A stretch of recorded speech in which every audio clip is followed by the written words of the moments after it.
Bueno, vamos a continuar.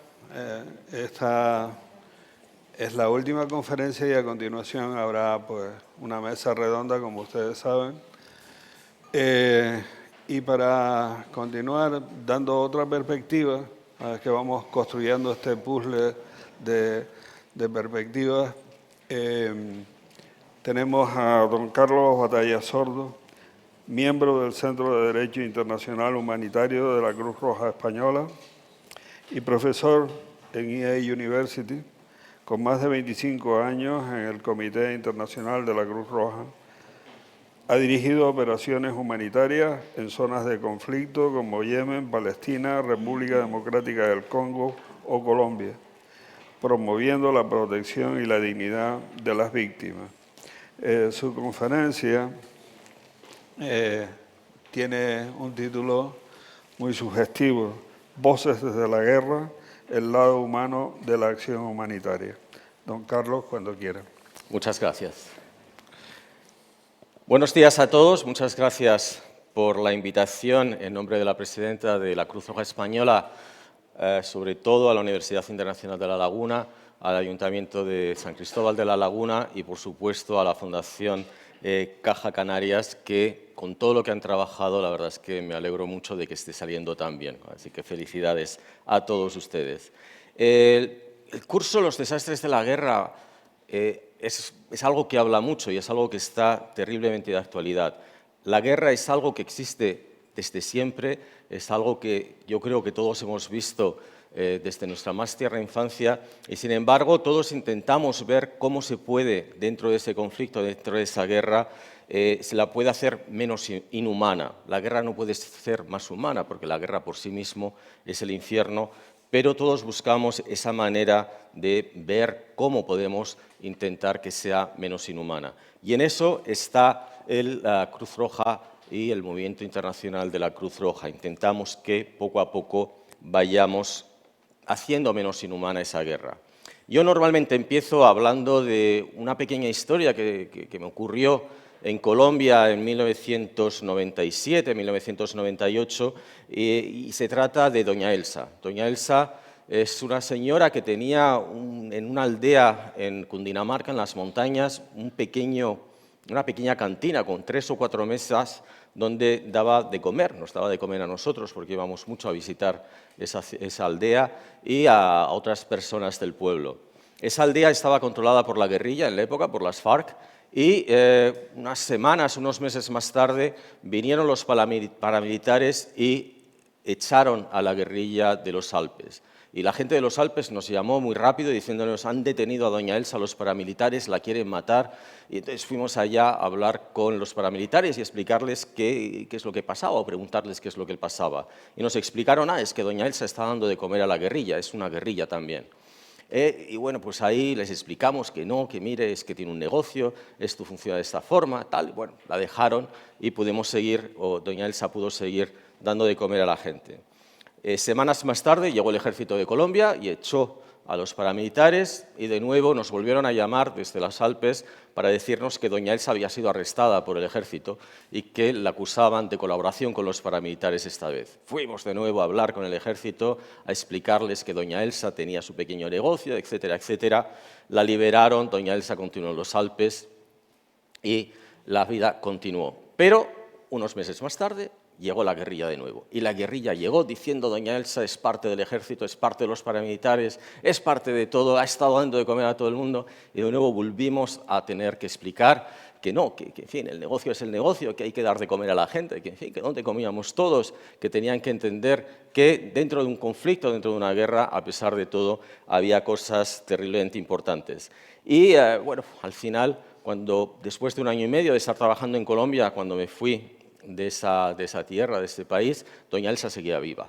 Y yo creo que fue la primera gran lección que aprendí como delegado del CICR, que uno intenta siempre salvar al mundo. Intentamos todos hacer lo máximo que podemos con lo poco que tenemos y, sin embargo, al final, el que doña Elsa siguiera viva cuando yo me fui de Colombia, yo creo que incluso hoy, como ven, cerca de 30 años más tarde, es algo que sigo contando porque yo creo que es esa parte importante de la Cruz Roja, el trabajo que se hace dentro del conflicto. Y eso es lo que les voy a contar, es lo que creo que los organizadores esperaban de la Cruz Roja y lo que la Cruz Roja me ha dicho que intente transmitirles. Esas voces de las víctimas, qué es lo que las víctimas piensan, qué es lo que hemos hecho por ellas. Pero, como esto es una conferencia académica, estamos en una universidad, no nos queda más remedio que coger un par de diapositivas cortitas porque les quería explicar qué es en realidad el movimiento internacional de la Cruz Roja, algo que todo el mundo conoce, pero que a mí siempre me resultó muy difícil explicarle a mi abuela exactamente en dónde trabajaba, porque en realidad la Cruz Roja, el movimiento internacional de la Cruz Roja, tiene estos tres componentes que ven en la diapositiva. No es solamente una Cruz Roja, es algo un poquito más complicado. En el origen del movimiento internacional de la Cruz Roja está el Comité Internacional de la Cruz Roja, fundado por Henri Dunant, un suizo, en 1859, 1861 en realidad, y que es el órgano, es el padre de todo este movimiento internacional de la Cruz Roja. Se hace en 1864 el primer convenio de Ginebra, el segundo, el tercero, en fin, es el que desarrolla todo ese derecho internacional humanitario. Pero al mismo momento se crean lo que llamamos las sociedades nacionales, la Cruz Roja Española, la Media Luna Roja de Yemen, etcétera, que son auxiliares a los poderes públicos. Viene de la idea de Henri Dunant, cuando en la batalla de Solferino vio que miles de soldados estaban tirados en el campo de batalla en el norte de Italia y que nadie les atendía, dijo, vamos a crear esta Cruz Roja, vamos a crear estas sociedades nacionales que, en el caso de que haya una batalla, puedan intervenir y puedan ayudar a los poderes públicos para que se lleven a cabo las actividades necesarias. Y hoy en día, como todos ustedes conocen, que es la Cruz Roja que más se conoce, nos dedicamos a más acción social, hospitales, bancos de sangre en algunos sitios y todo lo que es esa actividad de ir hacia las personas que más lo necesitan. Y el tercer gran componente es la Federación Internacional de las Sociedades de la Cruz Roja y de la Media Luna Roja.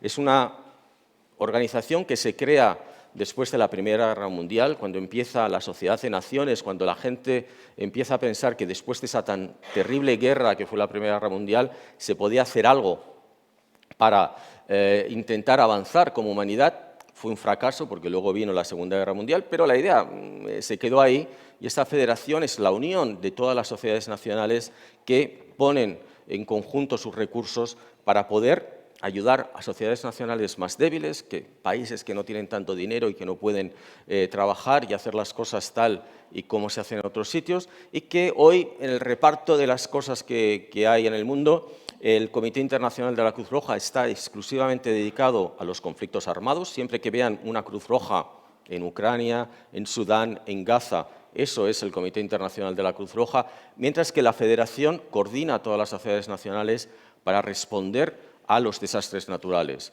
Si ven un terremoto en cualquier país, o una tsunami, o cualquier catástrofe natural, y ven una bandera de la Cruz Roja, eso seguramente es la Federación Internacional de la Cruz Roja y las diferentes sociedades nacionales.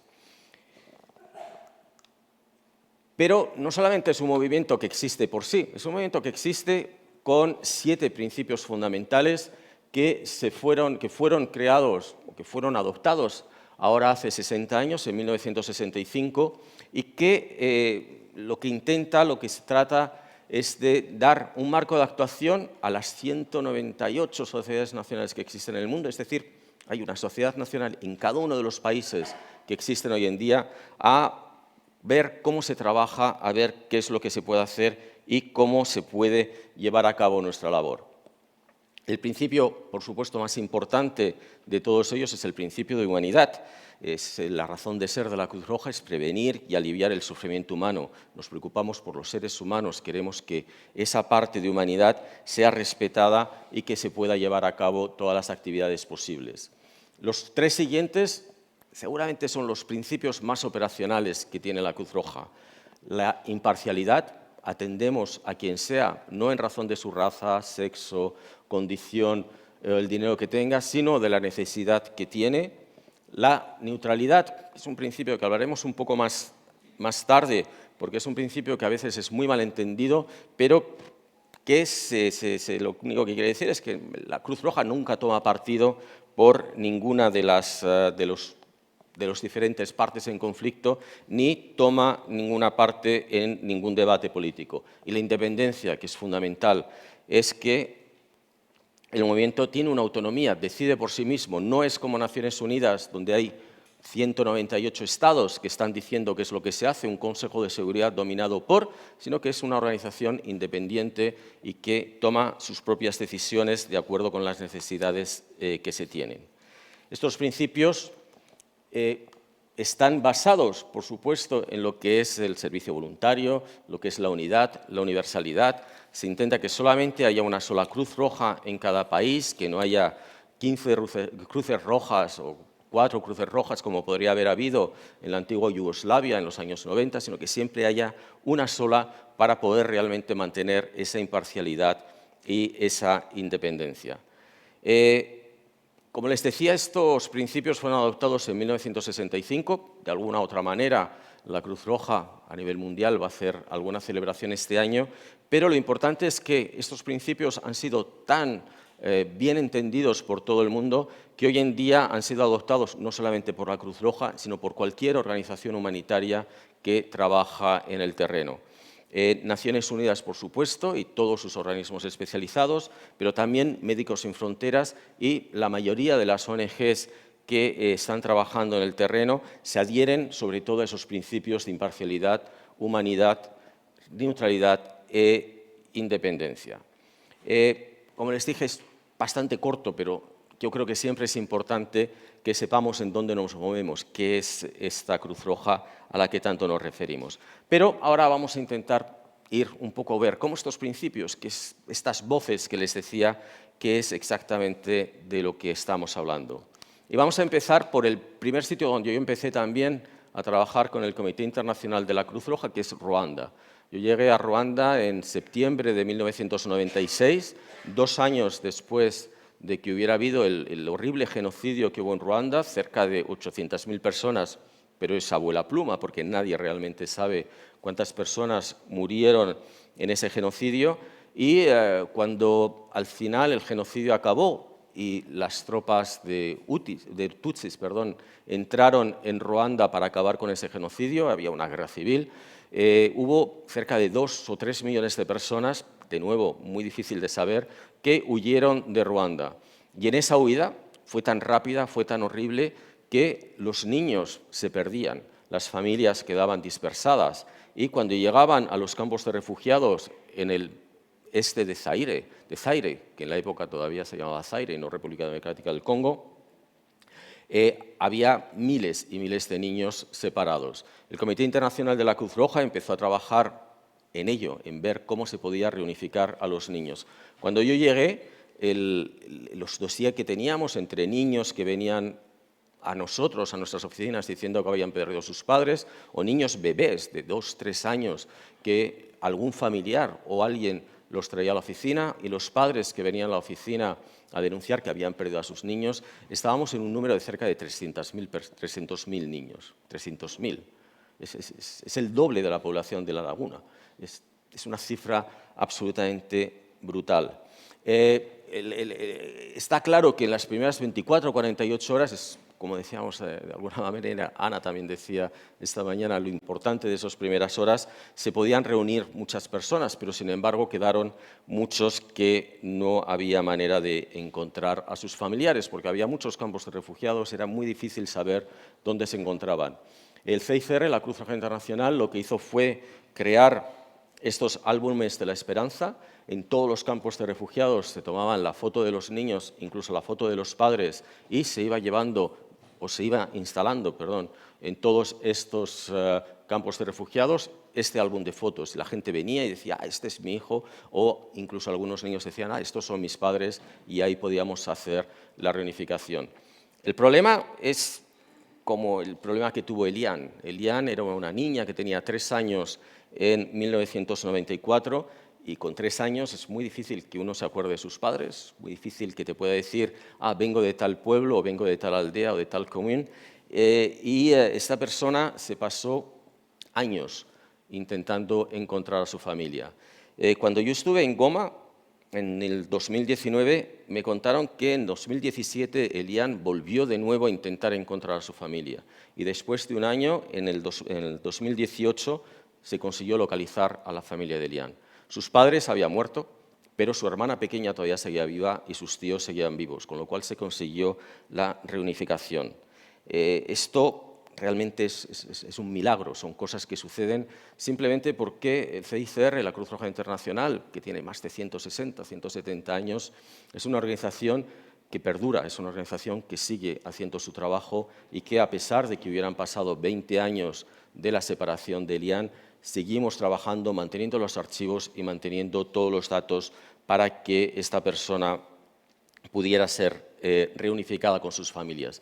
Y eso es como el caso de Elian, podría contarles miles, porque al final estamos hablando de esos 300.000 casos, 47.000 que fueron reunidos en un periodo muy corto, en un año, y luego cerca del 85%, al final creo que fueron en total cerca de 95.000 niños que efectivamente, porque había muchos nombres doblados, había muchos padres que habían denunciado la pérdida de sus hijos en muchos sitios y cuando se hizo la limpieza de todo ello se consiguió que hubiera una reunificación bastante grande. Y ese es el trabajo, eso es una de las pequeñas cosas que hace la Cruz Roja en el terreno. Les decía antes que íbamos a volver al tema de la neutralidad. La neutralidad es algo que para la Cruz Roja es fundamental, es un principio fundamental, como les he explicado, pero que sin embargo a veces tiene un poco de complicación. La gente no sabe muy bien qué es eso de que seas neutral, que no tomes partido, que no apoyes a los agredidos y que apoyes o que hables con los agresores. La neutralidad no es un fin en sí mismo para la Cruz Roja, es un medio. Y es un medio para que la Cruz Roja pueda acceder a todas las víctimas del conflicto. Como todo el mundo nos podemos imaginar, si en el caso de un conflicto armado entre dos estados o entre un conflicto armado no internacional, una guerra civil, la Cruz Roja toma partido por una parte, jamás va a tener acceso a la otra parte. Y las personas que están sufriendo en esa otra parte, la verdad es que como no estoy utilizando esto, no van a poder beneficiarse de esa ayuda de la Cruz Roja. Y eso es lo que realmente hace que seamos neutrales. No es que no queramos tomar partido, no es que seamos tan suizos, porque la Cruz Roja nació en Suiza, que no queremos tener ninguna influencia sobre nada, sino que sabemos, por nuestra experiencia, que es la mejor manera de poder tener acceso a todas las víctimas. Y el hecho de que se diga que la Cruz Roja es neutral, que siempre es neutral, en realidad es mentira, porque la Cruz Roja nunca es neutral cuando se trata de atender a las víctimas. Cuando las víctimas están sufriendo, la Cruz Roja toma partido por las víctimas y hace todo lo posible por esas víctimas, sean de un bando, sean del otro. Pero cuando hay una víctima, ahí está la Cruz Roja intentando aliviar y prevenir ese sufrimiento humano que es nuestra razón de ser. Es por eso que la Cruz Roja existe. Y si hay una expresión clara de qué es esa neutralidad, eso se manifiesta en la visita a los detenidos. Algo que también es algo complicado. No creo que mucha gente de los que están aquí sepan que la Cruz Roja ha hecho todo eso que ven aquí, el Comité Internacional sobre todo. Visitamos a personas, en lenguaje técnico, privadas de la libertad en razón de un conflicto armado, sea un conflicto armado internacional, donde está el típico caso de prisionero de guerra, o un conflicto armado no internacional en donde las personas no tienen esa consideración de prisionero de guerra, pero eso es un tema legal que no vamos a entrar aquí, pero que también son visitados por el Comité Internacional de la Cruz Roja. Y esto es algo que lo hacemos fuera de los focos, esto es algo que se hace en todos los lugares donde la Cruz Roja está trabajando, porque de lo que se trata es eso, es de poder confirmar que cualquier persona que ha sido detenida en razón de un conflicto armado es tratado como mínimo de la misma manera que alguien que ha robado una gallina. No por el hecho de venir o de ser arrestado por haber participado en una rebelión, como le podrían llamar, o lo que fuera, sea tratado de una manera diferente o sea tratado de una manera peor.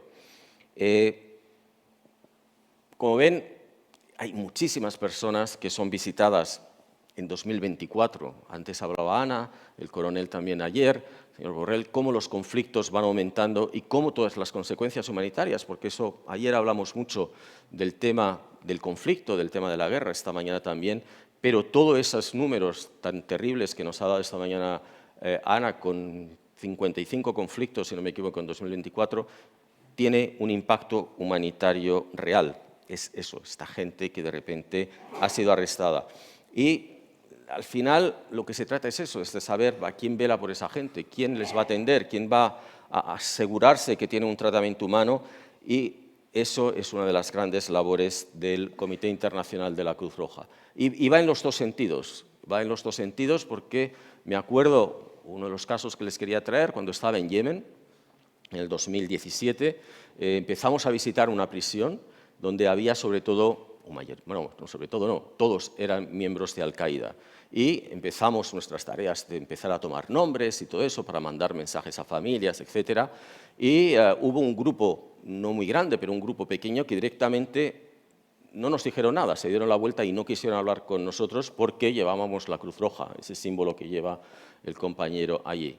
Y teniendo en cuenta que ellos eran de Al-Qaeda y que eso de los cristianos y el símbolo cristiano les parecía un horror, directamente no nos quisieron hablar. Durante semanas, durante meses, todas las veces que íbamos allí, no nos decían nada, no nos atacaban tampoco, pero simplemente se negaban completamente a hablar con nosotros.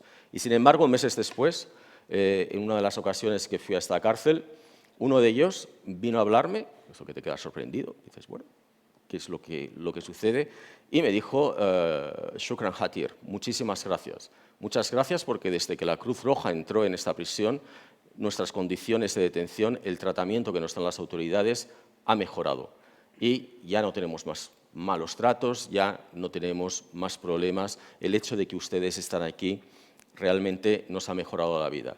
Porque al final el trabajo que hace la Cruz Roja en las prisiones, ya lo dijo Nelson Mandela, una de las personas más famosas que ha visitado el Comité Internacional de la Cruz Roja, que decía, en realidad el trabajo de la Cruz Roja no es el bien que puede hacer, sino el mal que evita. El hecho de que la Cruz Roja esté ahí, el hecho de que sepan que estamos visitando, el hecho de que sepan que hay una organización independiente, imparcial, que está ahí y que puede denunciar, realmente eso es más importante que el simplemente llevar un poco más de comida o llevar unas cuantas noticias del exterior. Pero junto con eso también hacemos el trabajo más típico, el que todo el mundo conoce.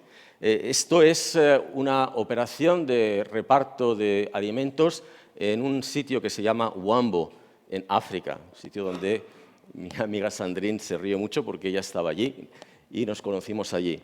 En Huambo, en este sitio, cuando yo llegué fue en diciembre de 1998 y mis órdenes fueron cerrar la oficina que teníamos en Huambo. La guerra entre el MPLA de Dos Santos y UNITA de Savimbi, todo el mundo decía, ha terminado, esto ya está acabado, Huambo está pacificado, Angola está pacificada, ningún problema. Y un mes más tarde, las tropas de Savimbi empezaron de nuevo un ataque, prácticamente ocuparon la mitad del país y, sobre todo, rodearon la ciudad de Huambo, que tenía cerca de 300.000 personas, y dejando un perímetro de unos 20 kilómetros, 20-25 kilómetros, y se habían quedado, por supuesto, porque esto es la guerra, por supuesto, los militares lo primero que hacen es quedarse con los campos de maíz, con los campos de harina, y esas 300.000 personas, de repente nos dimos cuenta que no iban a tener alimentos. Y ahí, en cuestión de meses, nos tocó organizar una mega operación. Y nos tocó, y lo digo en NOS, y no es el NOS majestático, nos tocó porque en Huambo la única organización que estaba era el Comité Internacional de la Cruz Roja, activo como organización operacional, porque de nuevo esa neutralidad de la Cruz Roja permitía que tanto UNITA como el MPLA nos dejaran trabajar y que pudiéramos hacer las cosas. Es cierto que había otras ONGs, pero tuvieron que salir porque los temas de seguridad estaban bastante malos. Sandrine y yo nos pasamos meses en un refugio porque bombardeaban todos los días, por las mañanas y por las tardes, más o menos ya luego sabíamos a qué horas casi, pero teníamos que correr rápido a los refugios, era una situación bastante complicada. Y junto con esa situación de seguridad, tuvimos que empezar a ver, bueno, ¿cómo vamos de comer a esta gente? No sé si lo saben, pero lo que es la ración mínima diaria para un ser humano son 450 gramos de alimentos. Son 300 gramos de hidratos de carbono, 100 gramos de proteína, 50 gramos de grasas, de aceites, lo que sea, más luego un poco de sal, un poco de té. Si multiplicamos 300.000 personas por medio kilo, son 150.000 kilos al día, 150 toneladas. En un sitio donde no podíamos llevar camiones, porque estaba rodeado. Y no solamente eso, sino que encima las carreteras, no sé si saben que Angola es el país con mayor número de minas del mundo. Y tuvimos que organizar un puente aéreo. Teníamos 3 aviones que hacían rotaciones 3 veces al día y iban trayendo, cada uno eran 25 toneladas. Al final conseguíamos llevar al día 225 toneladas de alimentos, que nos permitía tener un margen porque los aviones necesitan mantenimiento, etc. Esto al final acabó siendo una operación brutal. Teníamos, eso ya les digo, yo llegué a Huambo y éramos 3 expatriados. Cuando me fui, que éramos 40 o algo parecidos, cerca de 500 empleados locales trabajando, 27 camiones, los aviones, en fin, una cosa bastante masiva. Y esto también es proteger a la gente, esto también es aplicar la neutralidad, esto también es hacer que la gente recupere su dignidad, que puedan seguir comiendo, que puedan seguir manteniendo sus vidas, no de la manera que están acostumbrados, por supuesto, pero que puedan intentar tener esa continuidad en su vida habitual. De ahí, hablando de estos temas de mantener la dignidad y de dolores y dolores profundos, ¿cuáles son esos efectos de la guerra que tanto hablamos en teoría? Les quería traer el tema de las personas desaparecidas. En todas las guerras ha desaparecido gente, en todas. Sin embargo, últimamente, desde la guerra de la antigua Yugoslavia, bueno, desde la Segunda Guerra Mundial, desde antes, en fin, siempre se ha estado buscando a esas personas. Pero en la guerra de la antigua Yugoslavia hubo un episodio absolutamente brutal, que fue la masacre de Srebrenica. En Srebrenica, como saben, un enclave bosnio rodeado por fuerzas serbias, en un día mataron a cerca de 8.000 personas, 7.800 y pico. No solamente eso, sino que una vez que asesinaron a esas 8.000 personas, los serbios, cuando se dieron cuenta de que, en fin, igual se habían pasado un poco, cogieron los cadáveres y los enterraron en fosas comunes.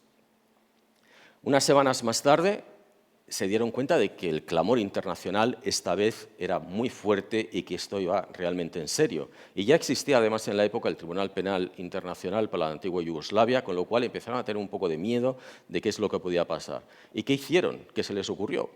Desenterrar los cadáveres que habían enterrado y volver a llevárselos y dispersarlos por cientos de sitios. El problema es que, evidentemente, esos 8.000 personas, o casi 8.000 personas que murieron en Srebrenica, todos ellos hombres y jóvenes, tenían sus familias, y sus familias querían poder enterrar a sus personas queridas, y sobre todo, aunque parezca mentira, y aunque no lo comprendamos todos mucho, pero querían tener la seguridad de que efectivamente estaban muertos. Porque sí, te pueden decir, mataron a todos los hombres, mataron a todos, pero, oiga, ¿y si el mío resulta que solamente fue herido y que le han pegado un tiro en la cabeza, pero sigue vivo, pero no se acuerda de nada? ¿Y si?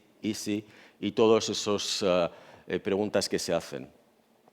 Empezamos el Comité Internacional de la Cruz Roja, junto con la Cruz Roja de Bosnia y Herzegovina, empezamos a trabajar en ver cómo se podía identificar y encontrar a todas esas personas. ¿Perdón? Bosnia y Herzegovina. Sí, perdone. Como siempre estamos acostumbrados a los acrónimos, es un poco terribles, ¿no? Y empezamos a trabajar en ver cómo se podía hacer. Y al final empezamos, porque bueno, es relativamente fácil, aunque parezca un poco macabro, con satélites y con aviones, ver desde el aire dónde hay tierra removida, cerca de lo que era Srebrenica, cerca de donde se sabía que camiones habían estado yendo de un lado para otro, y empezar a encontrar las primeras tumbas. Y junto con el ADN, que parece que es la maravilla, pero que no lo es tanto, porque es muy complicado, porque cuando tienes el ADN, sacarlo de un hueso ya es complicado, pero luego necesitas tener el padre y la madre vivos, y si no tienes padre y madre vivos, pero tienes el padre vivo y un hermano, la cosa se complica mucho, con lo cual al final lo que hicimos fue este libro, que se llama el libro de pertenencias, en el cual se iba fotografiando pertenencias que se encontraban en las tumbas, en las fosas comunes donde estaban enterradas, y luego imaginaros lo que es la familia que venía, cogía el libro y empezaba a pasar hoja, hoja, hoja, hasta que de repente decía: ¡ah! Esta es la chaqueta que llevaba mi marido, o estas son las botas que llevaba mi hijo, o estas son las gafas que utilizaba mi tío. Y ahí pudimos poco a poco encontrar bastantes de las personas que desaparecieron. Al final, no solamente las 8.000, pero como decimos, hubo cerca de 32.000, 31.500 que se pudieron encontrar, pero todavía de esos, un tercio casi, un cuarto, todavía no han sido encontradas y nunca van a ser encontradas. Ya ha pasado 30 años, va a ser realmente difícil que se pueda encontrar a esas personas. Y estos son, de nuevo, son tragedias silenciosas, son cosas que pasan en todos los conflictos, que no salen en la prensa, a veces sí, a veces no, pero que realmente es esa labor tranquila y discreta que hace el Comité Internacional y el Movimiento Internacional de la Cruz Roja para poder, de nuevo, dar, no voy a decir una esperanza, porque la esperanza no la tienes, pero por lo menos un cierre al dolor de no saber qué ha pasado con tu familiar, qué es lo que ha pasado con las personas que más quieres. Todo esto, esos son solamente 2 libros, pero si vieran todo el mecanismo que había alrededor, era realmente aterrador, porque era realmente eso, era ir buscando huesos a huesos, y fue bastante horrible. Otra de las cosas que hace la Cruz Roja es prevención. Como les digo, trabajamos mucho en las prisiones, aunque la gente no lo tenga muy claro, y colaboramos mucho también, por supuesto, cuando hay problemas con la Federación.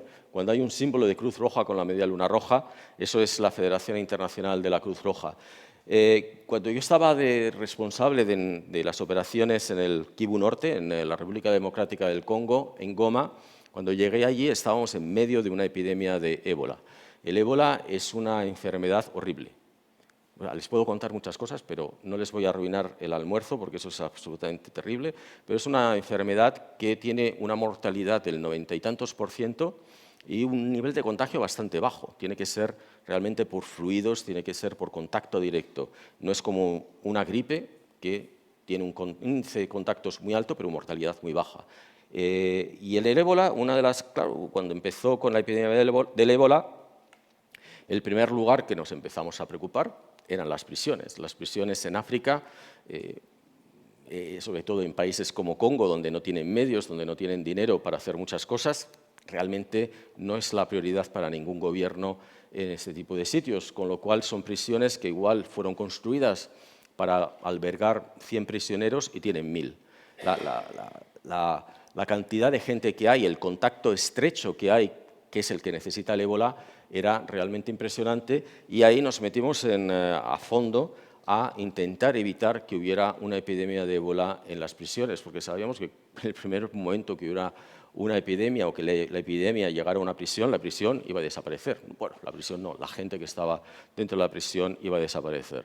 Y ahí nos dedicamos a repartir clorina para que se pudiera mezclar con agua y que todo el mundo pudiera simplemente, cada vez que cambiaba de patio, pasar por un charco de clorina, de cloro, y mojarse los pies para evitar que el virus entrara de un lado para otro. Jabón para que todo el mundo se lavara las manos.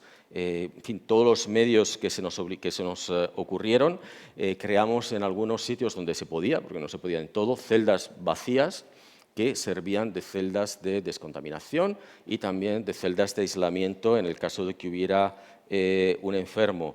Conseguimos acuerdos con el gobierno local para que si alguno de los prisioneros se enfermara de ébola, pudiéramos sacarlos rápidamente y llevarlos a los centros de tratamiento de ébola, que además, como anécdota, los llevaba prácticamente al 100% Médicos Sin Fronteras, que es una organización absolutamente fantástica y que se encargaba realmente de todos estos grandísimos centros. En fin, se consiguió hacer muchas cosas y también se reforzó la nutrición, porque un ser humano que no come bien, que no tiene las defensas bien puestas, es por supuesto mucho más proclive a tener una enfermedad.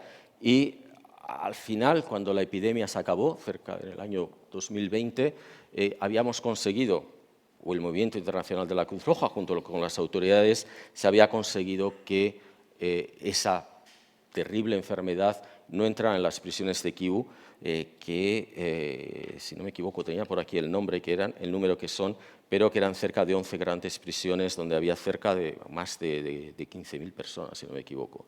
O sea que al final, bueno, pues esa operación funcionó y eso no fue solamente el Comité Internacional, a pesar de que sea un sitio de conflicto, sino que tuvimos que pedir ayuda a la Federación Internacional, la Cruz Roja Española estuvo allí, la Cruz Roja Alemana, en fin, realmente teníamos muchísimas personas porque el problema era absolutamente terrible. Y no solamente trabajamos en las prisiones, pero por supuesto también trabajamos con hospitales y trabajamos con otro tipo de la sociedad civil.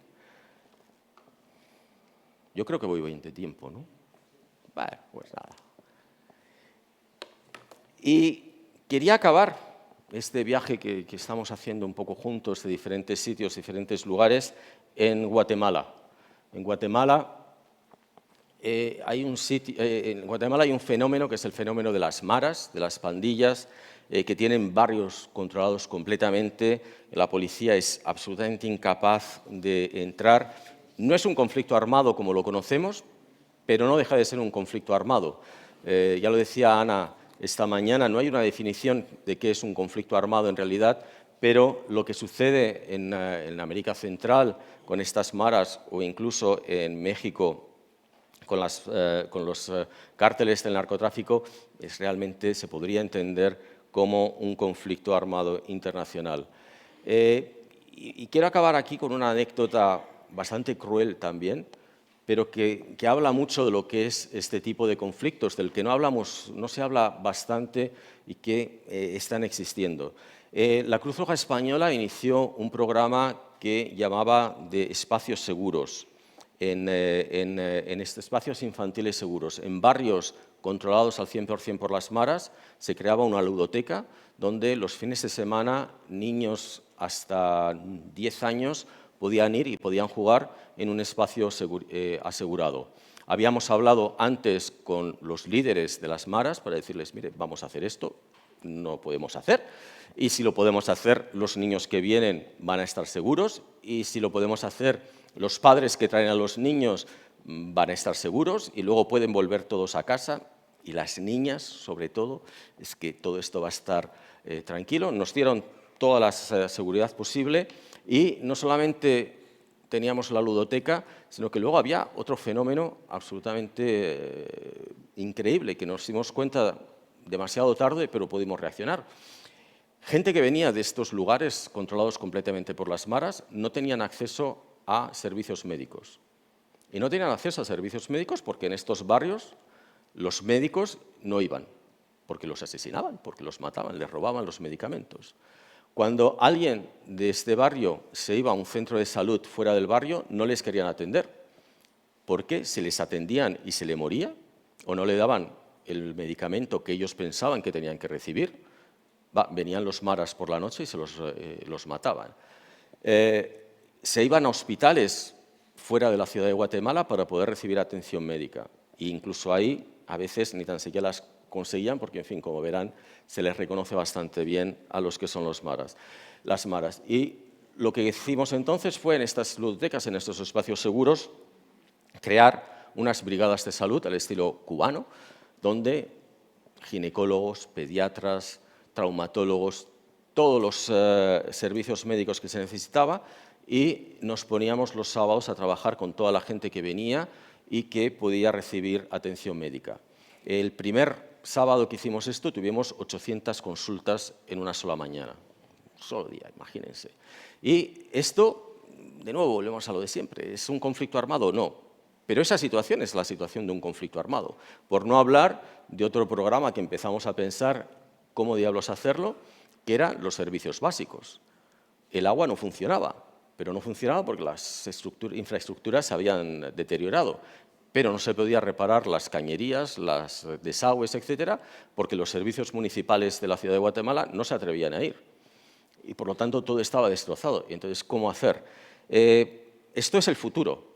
El futuro ha cambiado. Lo decía ayer José, que no está aquí. El futuro ya no es lo que era, porque el futuro antes iba mucho más precisamente a estas guerras urbanas, iba mucho más a lo que eran los cárteles, la violencia que todos hemos conocido del siglo XIX, principios del siglo XX, conflicto armado entre naciones, que duró hasta cierto punto hasta la Segunda Guerra Mundial, pero a partir de la Segunda Guerra Mundial el conflicto, la violencia en mayúsculas, dejó de ser conflicto entre naciones para ser conflicto interno, para ser conflictos entre estados, y ahora estábamos llegando al momento en que ya el conflicto, la violencia, ya dejaba de ser incluso ese tipo de guerras internas o guerras internacionales y empezaba a ser este tipo de guerras, lo que es México, lo que es Guatemala, lo que es Salvador, lo que es algunas zonas de los arrabales de París, lo que sucede en algunas zonas en nuestro propio país, donde el control por parte de entidades no estatales empieza a ser cada vez más fuerte. Y esto, de nuevo, el tema de la neutralidad, vuelvo a ello porque vuelve a ser lo mismo. Para los maras, incluso ellos sabían que la Cruz Roja es neutral, que no va a venir aquí a discutir o a hacer fotos y luego a hacer campañas de prensa. Les decía que les iba a contar una anécdota un poco cruel de lo que es este tipo de violencia, porque en una ocasión estábamos ahí con los niños y escuché a un niño de unos 7, 8 años que le decía a otro niño con el que estaba jugando, y decía, ¿y a ti, tus padres no te pegan? Y el niño, el otro, le dijo, pues no, a mí no me pegan. Y el otro le respondió, pero es que tus padres no te quieren. Eso es una de esas experiencias, una de esas cosas que te quedas completamente aterrado, porque te das cuenta de que para el niño que le pegan, eso es la manifestación del amor. ¿Y qué va a pasar cuando este niño tenga una novia o un novio? ¿Cómo le va a querer? ¿Qué es lo que va a suceder cuando tenga hijos? ¿Qué es lo que va a suceder? Etcétera, etcétera, etcétera. Cómo la violencia se continúa, cómo la violencia va a continuar y lo difícil, lo complicado que es realmente poder acabar con la violencia. Decíamos antes, le decía el coronel, le decía Ana, que la guerra está prohibida. Todos lo sabemos. Desde 1945, la Carta de Naciones Unidas dice que las disputas se tienen que resolver por métodos pacíficos, pero la guerra continúa de una u otra manera.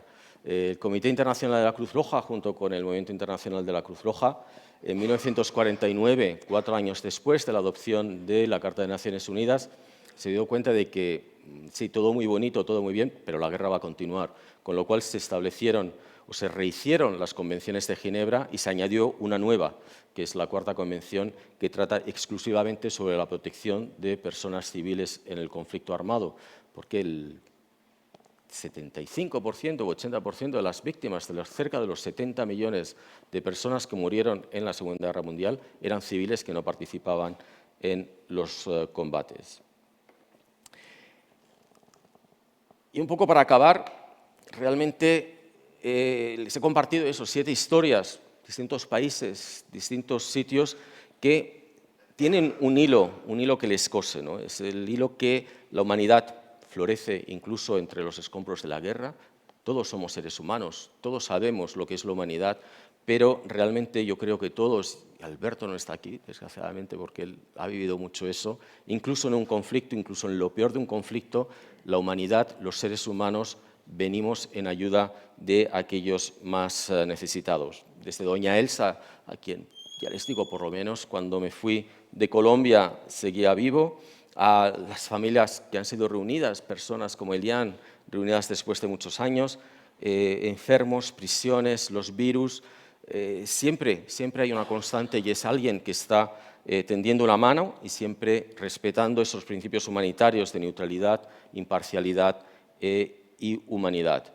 Yo creo que para muchos de ustedes todas esas historias pueden ser impactantes o pueden ser incluso un poco ajenas, Pero yo creo que lo importante aquí es que nos quedemos con una imagen, y es la imagen de las manos de una persona, un delegado, una delegada, un trabajador de la Cruz Roja que está estrechando las manos de una persona que sufre. Y en ese simple gesto, que a todos nos parece muy pequeñito, pero sin embargo es un gesto que para el que recibe ese apretón de manos, para el que sabe que realmente, efectivamente, estamos ahí, ese contacto sencillo reside realmente la esencia del trabajo de la Cruz Roja, es esa voz de la gente que queremos venir y que podemos intentar de una u otra manera llevar a cabo. Y simplemente, a pesar de que estamos todos muy pesimistas, un poco de esperanza, ¿no? Yo creo que la humanidad, como les decía, persiste y va siempre a persistir. Desde cuando la última vez que vi a doña Elsa y que me dijo, uff, pues todavía estamos aquí, hasta la sonrisa de Lian cuando se encontró con su hermana menor, con este prisionero que vino a decirme, uff, gracias por estar aquí, los pilotos de los aviones que descargaban incluso ellos sacos de harina ahí en Huambo, la gente del Congo que estábamos previniendo el ébola, que se dedicaba a cuidar todo el rato de que siempre hubiera la clorina ahí. Yo creo que en todos estos, o lo que es los niños jugando en la ludoteca, realmente son las imágenes que nos tienen que quedar en nuestra memoria. Así que muchas gracias por escuchar todas estas vivencias. Espero que de nuevo, y este es el mensaje principal, a pesar de todos los pesares, les hayan demostrado que siempre hay un lugar para la esperanza y para la acción humanitaria. Y que mientras haya personas, como seguramente somos todos los que estamos aquí, dispuestos a hacer algo por ello, esta humanidad, este faro de la humanidad, no se va a apagar ni tan siquiera en medio de la guerra. Y simplemente para terminar, las reglas humanitarias existen, el derecho internacional humanitario existe, y son los gobiernos los que lo tienen que aplicar, no somos nosotros. Nosotros no somos responsables de que no se apliquen las reglas existen y son muy claras, pero hay que exigir mucho más a los gobiernos para que se lleven a cabo. Muchísimas gracias.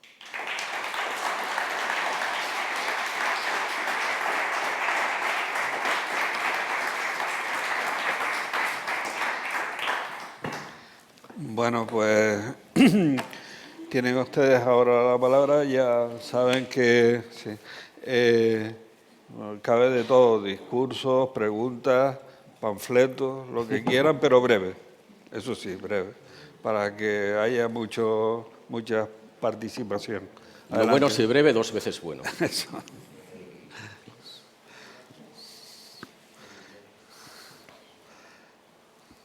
Buenas tardes. Mi nombre es Miriam Veracoechea y yo realmente no es una pregunta lo que quiero hacer. Es una pequeña reflexión y quizá una solicitud a ambos, tanto a la persona periodista como a usted. Hay algo que me está como dando en el corazón, digamos así. Hemos definido lo que es un conflicto armado, de alguna forma, creo que a todos nos quedó claro, pero yo conozco una situación de primera mano en donde tenemos todas las características que tiene un conflicto armado sin ser determinado como tal, como es la situación de Venezuela. Estamos hablando de que los responsables de que se cumplan todas estas normas son los gobiernos y estoy completamente de acuerdo, pero es que allá es imposible que eso se haga. Entonces, yo quería ver, el problema es de que no estamos ubicados en Europa.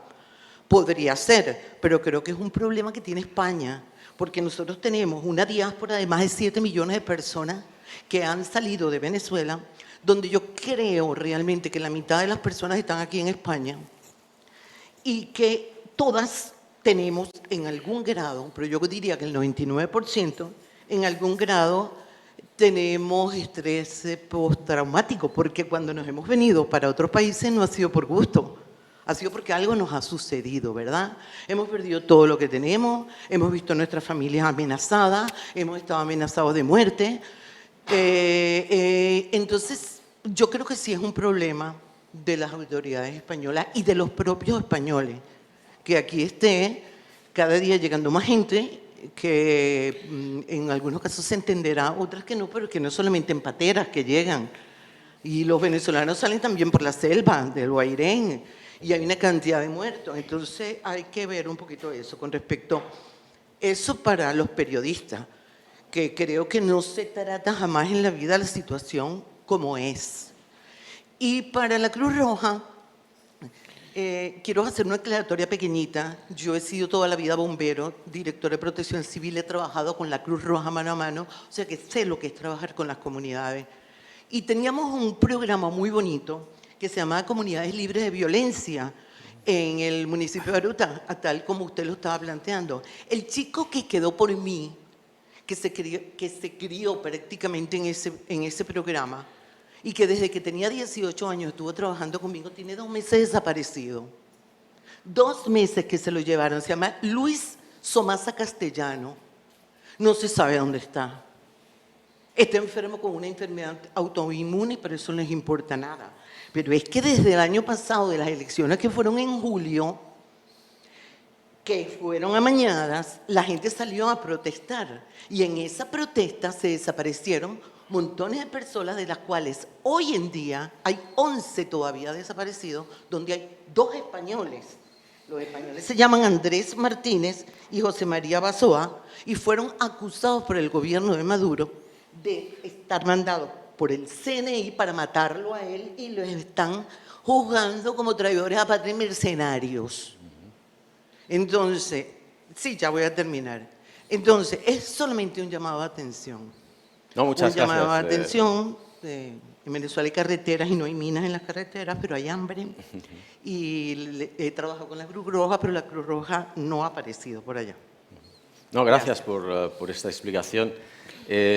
Vamos, de lo poco que sé, porque tampoco tengo un conocimiento directo de lo que está pasando, de las actividades de la Cruz Roja en Venezuela. Yo sé que el Comité Internacional de la Cruz Roja tiene una delegación en Venezuela desde hace muchísimo tiempo. Nuestros delegados visitaron incluso al comandante Chávez cuando estuvo en la cárcel. Lleva mucho tiempo trabajando allí.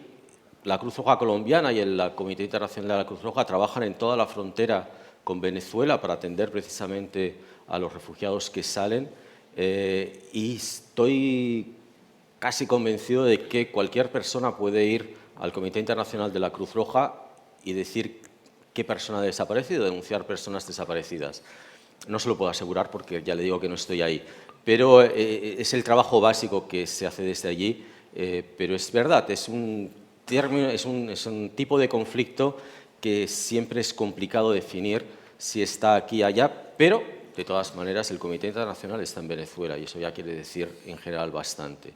Luego ya está la comunidad internacional, luego ya está la prensa, están otras personas, pero en ese sentido, por lo menos ahí llevamos actuando más de 20 años. No sé si tú tienes ¿Alguna otra pregunta? ¿Más preguntas? A ver. No. Hola, buenas tardes. Me llamo Loli Figueroa. Cuando vimos las imágenes de Guatemala, me llamó mucho la atención que se veían los chicos en la calle. Me gustaría saber cuál es la situación de las chicas, las mujeres en esa zona. Y también preguntar cómo es la situación en este momento, qué puede hacer Cruz Roja en Gaza, están muy limitados. Vale, esas serían mis preguntas. Gracias. Muy bien, pues si empezamos con las preguntas fáciles, pues vamos a por ellas. No, en Guatemala el fenómeno Mara es un fenómeno muy de hombres.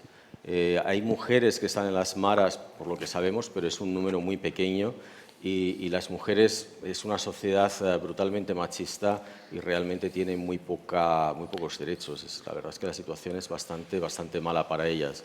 Luego, además, bueno, llevan toda la casa porque los chicos se dedican a hacer sus cosas, pero no ayudan en casa ni ayudan con la economía familiar. Es una situación bastante desastrosa y que, bueno, no se ha tomado muchas medidas sobre ello. Yo creo que los de Naciones Unidas Mujer, que no sé cómo lo llaman ahora, pero si ellos estaban trabajando, estaban intentando ver cómo se podría ayudar o cómo se podría hacer un poco de difusión de los valores más feministas para ver qué se puede hacer ahí. Pero la situación es muy mala para las mujeres en Guatemala o en El Salvador o en cualquier sitio donde hay pandillas, porque las pandillas es un fenómeno fuertemente masculino y muy fuerte, realmente muy potente.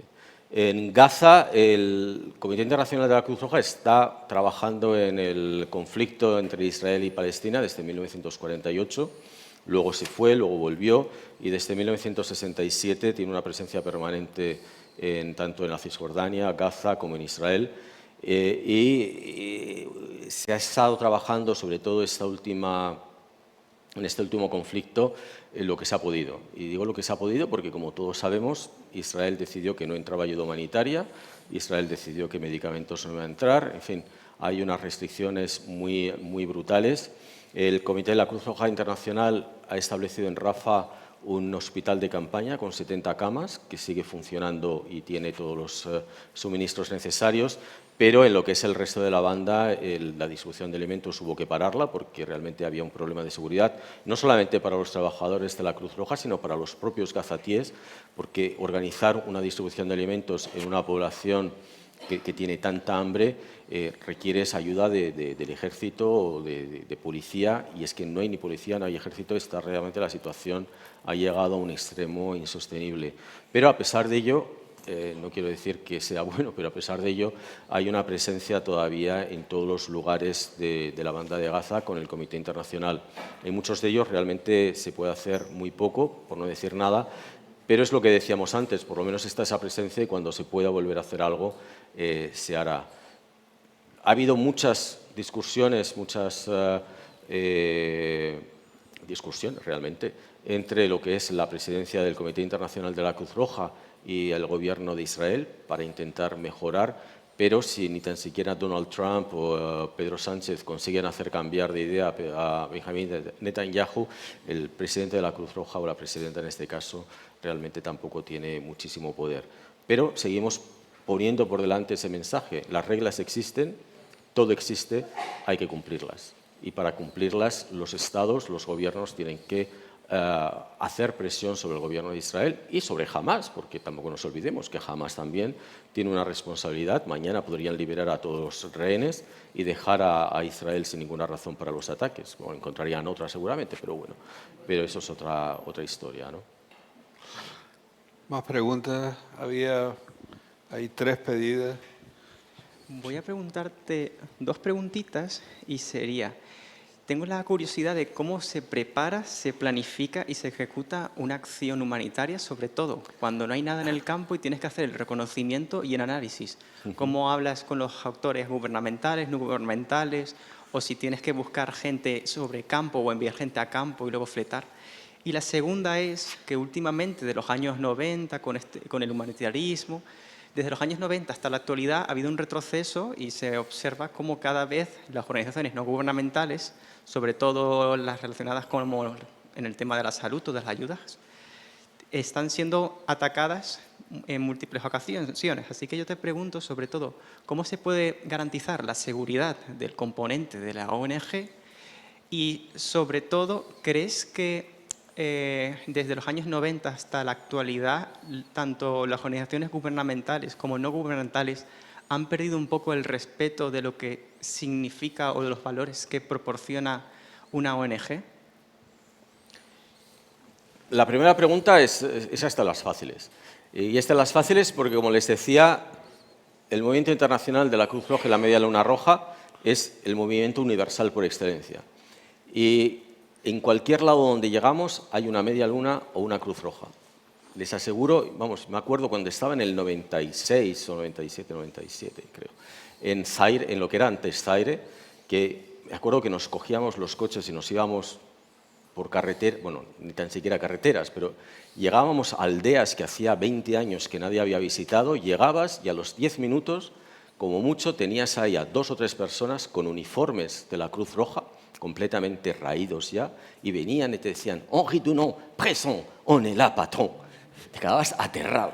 O sea, decías, pero ¿cómo es posible? Y esa es la gran ventaja del movimiento de la Cruz Roja, que está tan extendido, tenemos tantos voluntarios por todo el mundo, que precisamente lo que tú dices de cómo organizamos una misión, cómo nos organizamos cuando llegamos, siempre hay una Cruz Roja, un presidente de la Cruz Roja, que seguramente tiene contactos con el gobierno, con uno, con el otro y con el de más allá, porque es auxiliar a los poderes públicos, no es porque no sea neutral. Cuando llegas a un pueblo remoto, alguien ha conocido la Cruz Roja o la Media Luna Roja y, por lo tanto, es medianamente fácil empezar a negociar y empezar a hablar. Cualquier actor armado, eso ha cambiado últimamente, pero bueno, hasta hace unos cuantos años cualquier actor armado conocía la Cruz Roja. Todos los ejércitos la conocen, el coronel nos lo puede decir, porque cualquier soldado profesional de un ejército, por narices, tiene formación sobre el derecho internacional humanitario y, por lo tanto, se sabe lo que es el papel de la Cruz Roja. El problema es gente de ISIS o de Al-Qaeda, que esos no tienen mucha idea de lo que es realmente en términos militares, para decirlo así, el derecho internacional humanitario, pero de nuevo, todo el mundo ha escuchado hablar de la Cruz Roja, de la Media Luna Roja, y eso nos permite establecer contactos bastante rápido y nos da esa gran ventaja que les decía de Huambo, por ejemplo, que somos los primeros en llegar y los últimos en irnos, porque nos permite realmente jugar de todas estas formas, maneras y llegar a todos los lados y hacer realmente muchas cosas. La segunda pregunta era sobre... No, la segunda pregunta Sí, tuya. tuya, No, la tuya. tuya. Que es que me he liado con la otra y se me ha ido. La segunda pregunta también estaba relacionada con la primera y era sobre todo cómo organizas la seguridad. La seguridad. Mira, en las convenciones de Ginebra dice que matar a un delegado del Comité Internacional de la Cruz Roja es un crimen de guerra. Y matar a un periodista no es un crimen de guerra, pero casi es un crimen de guerra. Hay una protección muy fuerte, precisamente de los trabajadores humanitarios, por ello, porque no es solamente el delegado del Comité Internacional de la Cruz Roja, eso se extiende, por supuesto, hoy en día a cualquier trabajador humanitario, hay una protección bastante fuerte. Yo diría que toda esta época dorada sobrevivió incluso la guerra en la antigua Yugoslavia.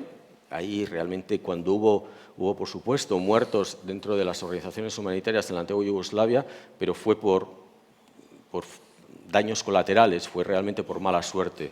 En el 92, Frédéric Joly, el jefe de la delegación del CICR, murió en un bombardeo y todas esas cosas. Pero fue en 1997, en diciembre de 1997, cuando las cosas empezaron a ponerse mal, porque ahí, en Chechenia, mataron a 7 delegados del CICR en un hospital de campaña que teníamos cerca de Grozny y los mataron entrando habitación por habitación y pegándoles un tiro en la cabeza. Los que tenían la puerta cerrada con llave se consiguieron salvar porque iban a lo fácil y entre ellos asesinaron a Fernanda, una enfermera española de Sevilla. Y eso fue el primer gran shock para el mundo humanitario porque, de nuevo, hasta entonces matar a un trabajador humanitario es un crimen de guerra, era una cosa muy mala. Y a partir de ahí las cosas empezaron a poner mal y se empezó a ver que efectivamente podías matar a un humanitario y no pasaba nada, que la gente no respondía de la manera que se pensaba que se iba a responder. Y al final también hay que tener en cuenta que gente como nosotros, que estamos metidos en sitios donde no hay una presencia grande, excepto de estos locos de corresponsales de guerra, que te los encuentras en cualquier lado, son una peste, pero bueno, eso es otra cosa. Pero somos muy pocos y tenemos una información enorme. Hablamos con mucha gente, hablamos con mucha población civil, hablamos con actores armados y hay muchas organizaciones o muchas personas que piensan que podemos ser espías, que para qué estamos utilizando esa información y se dedican a atacarnos. De nuevo, la Cruz Roja tiene esa ventaja de que es conocida por todos, pero la asociación de amantes del paracaidismo de Aljiber de arriba, que se va a Irak a distribuir alimentos, no tiene esa protección, la gente no les conoce. Y la protección, la seguridad en el CICR es una cosa importantísima. Tenemos cursos de seguridad, tenemos reglas de seguridad, tenemos una doctrina, una filosofía de seguridad, sabemos cómo hacer, etcétera, y eso es carísimo, cuesta muchísimo dinero. ONGs pequeñas no tienen ese dinero, Naciones Unidas sí que lo tiene. En fin, es un poco difícil. Lo que son las grandes organizaciones más o menos consiguen tener una seguridad muy aceptable para sus trabajadores, pero lo que tú decías de algunas ONGs realmente es muy peligroso, a veces es muy peligroso lo que hacen. Entonces, en muchas ocasiones lo que están consiguiendo, que es lo que quieren, es que las ONGs se vayan de esos sitios donde más ayuda dan. ¿Por qué? porque es lo que están haciendo en Gaza. Si matas de hambre a la población, la guerra se va a acabar. Y eso en Gaza no lo han conseguido porque está toda la media, pero ¿quién sabe que hay una guerra en Sudán donde hay muchísimos más muertos que en Gaza? Muchísimos más. 14 millones de desplazados. ¿Quién lo sabe? Y ahí están pasando cosas peores que están pasando en Gaza, aunque no lo parezca. ¿Más preguntas? Sí. Antes que nada, vaya por delante de valorar la inmensa labor que hace la Cruz Roja, ¿no? Pero a mí, o sea, cuando veo las imágenes de las pateras llegando al Hierro y los primeros que los reciben son los de la Cruz Roja, hace ya un tiempo que me planteé que si realmente la Cruz Roja e incluso otras ONG ha llegado un momento que asumen competencias, entre comillas, que a lo mejor le correspondería a los gobiernos, ¿no? Y en ese planteamiento, mi pregunta es la siguiente. De los puntos que mencionaba antes, el de la independencia y el de el carácter voluntario del voluntariado, ¿cómo equilibras esos dos puntos con lo que le estoy comentando en relación a la financiación que tiene la Cruz Roja, ¿no? Si es suficiente el voluntariado, realmente cómo se financia, el hecho de que cojan competencias que le correspondería a los estados, ¿en qué posición queda, ¿no? Sí. Como les explicaba antes, la Cruz Roja está fundada sobre el principio que es un auxiliar a los poderes públicos. Mantiene su independencia, mantiene su imparcialidad y su neutralidad, pero no deja de ser una organización que auxilia en términos humanitarios y cuando realmente hay una necesidad a los poderes públicos. Entonces, lo que es la colaboración de lo público con la Cruz Roja no es un problema en sí mismo. Podría llegar a ser un problema en casos muy concretos, pero en general eso no es lo que es un problema. Cuando hablamos de voluntariado como uno de los principios fundamentales del Movimiento Internacional de la Cruz Roja, no hablamos de voluntarios que no cobran, no hablamos de servicio un poco como lo entendemos en España, de que soy voluntario, no cobro nada, sino que voluntariamente estás dando tu tiempo, estás dando tu trabajo, estás dando tu experiencia para la Cruz Roja. Yo creo que hay muchos voluntarios que realmente no cobran un sueldo, pero sí hay muchos voluntarios, trabajadores, que sí están cobrando un sueldo porque realmente se dedican al 100% a esa actividad. Pero siempre se mantiene ese balance de que por lo menos al voluntario que no le cueste dinero. Es decir, si alguien se va al Hierro a trabajar un par de semanas durante sus vacaciones para ayudar a la Cruz Roja, que por lo menos no tenga que pagar o que se le pague la comida, que se le pague el desplazamiento, el alojamiento, etc. No es un sueldo, pero bueno, es una retribución para que se pueda llegar a hacer las cosas. Y la pregunta sobre si no se están cogiendo, se están realizando actividades del Estado es realmente muy buena, porque efectivamente hasta qué punto el Estado no debería de ser el que está ahí con policía, guardia civil, con protección civil, con quien sea. Seguramente sí, pero como no puede, pues la Cruz Roja, ese principio de humanidad, que es el primero que les explicaba, hace que si el Estado nos pide que estemos ahí recibiendo a los que llegan en pateras, en primera línea, la Cruz Roja no se niegue. Sí, primero agradecer a todos los ponentes que han arrojado bastante luz a este problema tan actual, también a los organizadores por ofrecernos este interesante curso. Quería simplemente compartir una reflexión. Es curioso que precisamente la guerra, donde asoma lo peor del ser humano, a la vez manifiesta lo mejor del ser humano a través de las organizaciones humanitarias. Es curioso cómo esa naturaleza dual del ser humano justamente en este momento aparece y se manifiesta, y a mí siempre me da esperanza de que acabe venciendo la parte buena del ser humano. Y la otra reflexión es que es curioso a la altura en que nos encontramos, ¿no? Siglo XXI, tanto conocimiento, tanta producción de pensamiento, de investigación, donde está altamente contrastado que, por ejemplo, la inversión en educación propicia el desarrollo económico y social de las naciones, tanto que la cooperación entre naciones genera bienestar entre ellas, cómo de alguna forma se está rompiendo este eje fundamental de la cooperación, que realmente es lo que nos puede salvar al mundo, porque además los desafíos del mundo requieren precisamente ahora una gran cooperación. El tema del cambio climático es una de las grandes amenazas, ¿no? Si no hay cooperación entre países, es imposible que podamos avanzar, ¿no? Y ya dijo alguien en el siglo XIX, en la época imperialista, que decía: el bienestar de la humanidad, su paz y su seguridad son inalcanzables a menos que la unidad sea firmemente establecida. Mediados del siglo XIX, ¿no? Y todavía estamos con esta idea que no logramos de alguna forma encauzarla. Muchas gracias. No, absolutamente de acuerdo, es imposible, pero ayer lo hablaba el coronel, lo hablaba Borrell, esta mañana lo hablaba Ana. El mundo está cambiando a una velocidad tal que estamos regresando a épocas pretéritas que pensábamos que ya estaba completamente acabado.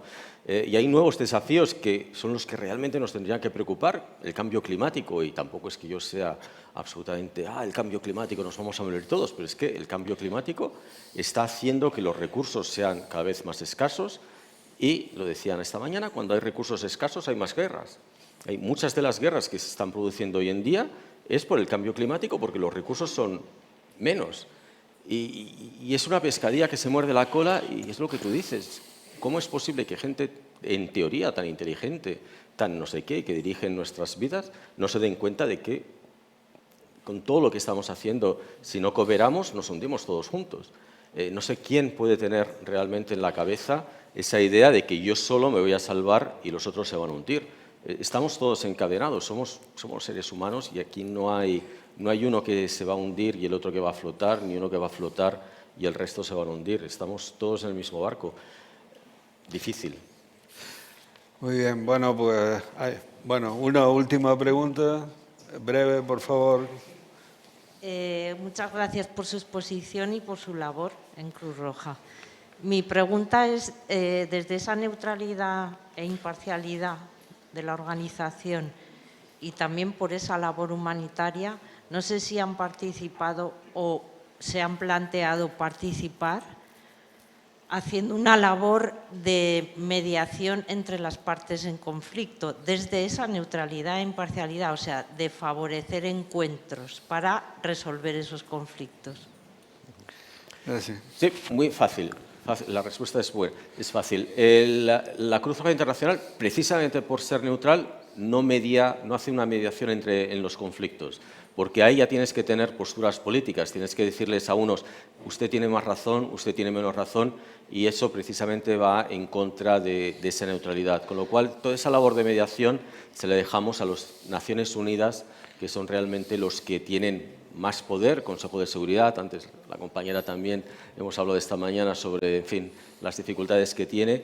Pero, sin embargo, lo que sí que hace la Cruz Roja, precisamente por ese carácter neutral, es llevar a cabo toda la logística. Es capaz de coger este convento, transformarlo en un espacio neutro, que no pueda entrar nadie, que no pueda entrar. El CICR se ocupa de controlar quién entra, quién viene, quién hace, quién deshace. Traemos la comida para que no nos los envenenen, el agua, en fin, ponemos todos los medios para que se puedan llevar a cabo conversaciones de paz.